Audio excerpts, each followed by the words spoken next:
Myself Taha, and today we will learn how to apply CDIU techniques on H540 RC plane. Step 1. Designing of airfoil.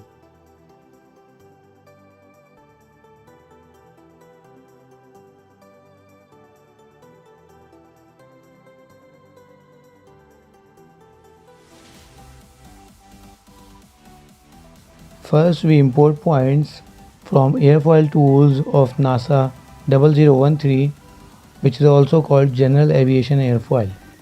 To edit this curve, use convert entities and delete the curve using splines. Scaling this airfoil to meet the cubic wing loading.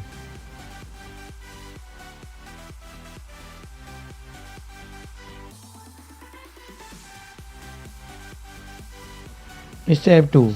CFD analysis of NASA 0013. Importing airfoil as IGES file extension for CFD analysis. Editing a sketch using Design Modeler to make flow domain of C-type to distribute mesh density along the critical areas, like airfoil.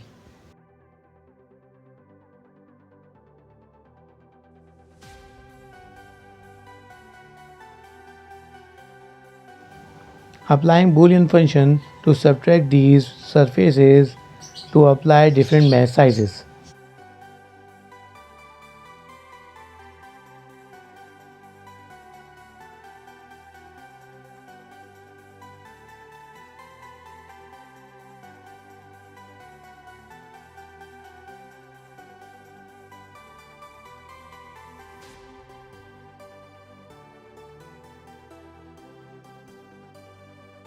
It's time to mesh flow domain. Apply phase meshing to create a structured mesh of ordered and high quality. Applying mesh sizing to boundaries, keep that small.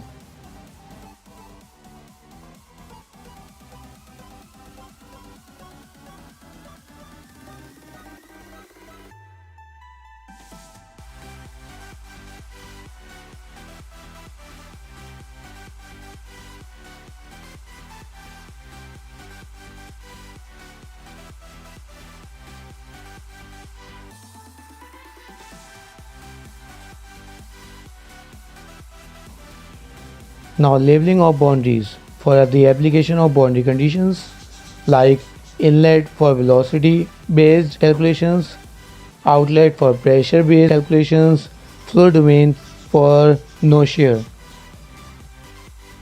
It's time to solve a model and get lift coefficient and drag coefficient.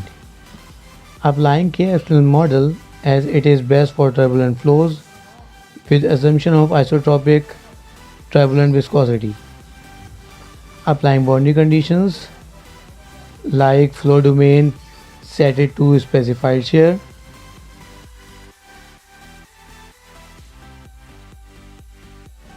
inlet for velocity based calculations like angle of attack can be compensated with airfoil orientation, and second one is air stream velocity.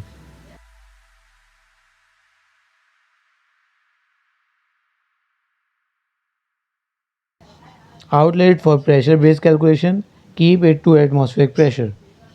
Setting reference values.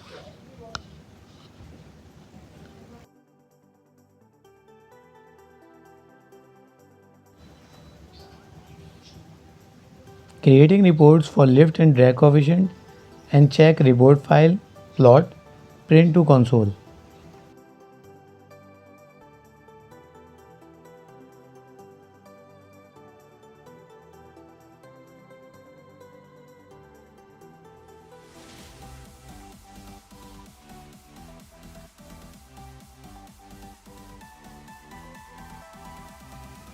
Initialize the solution for checking is there any error or not.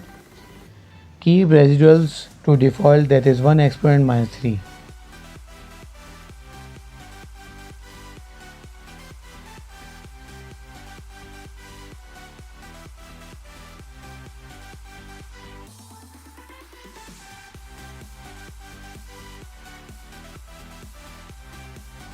Finally, run calculations with 500 iterations.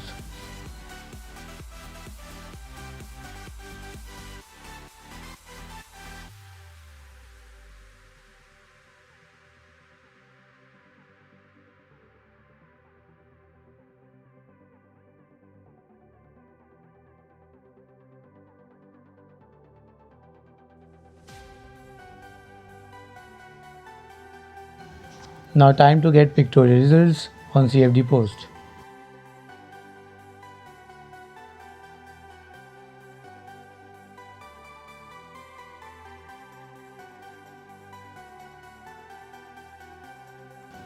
Creating velocity contour, apply it to symmetry 1 with velocity variable.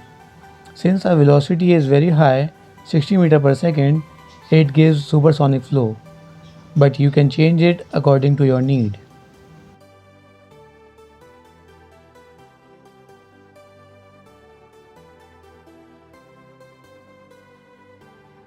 Creating pressure contour with the same location but with pressure variable. As it shows, pressure on upper side is higher than on bottom, so creating thrust.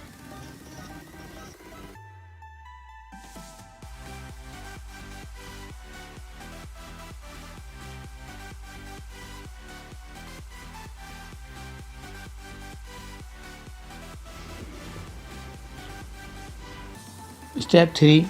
Material selection and calculations. For fabrication and simulation of wing, it is important to select material. So we need to create a chart of density versus Young modulus versus Poisson ratio versus cost. We need to select lightweight, adequate strength and cost effective material to produce a competitive and efficient design. Here are some important calculations for a plane. Wing loading. It is the ratio of weight to wing area. It should come in the range of 5 to 7 to meet 3D aerodynamic requirements. Aspect ratio. It is the ratio of span to chord. It should be greater than 10 to meet our requirements. Fuselage should be 75% of wing span. To calculate mean aerodynamic center and center of gravity, follow the steps given in the video.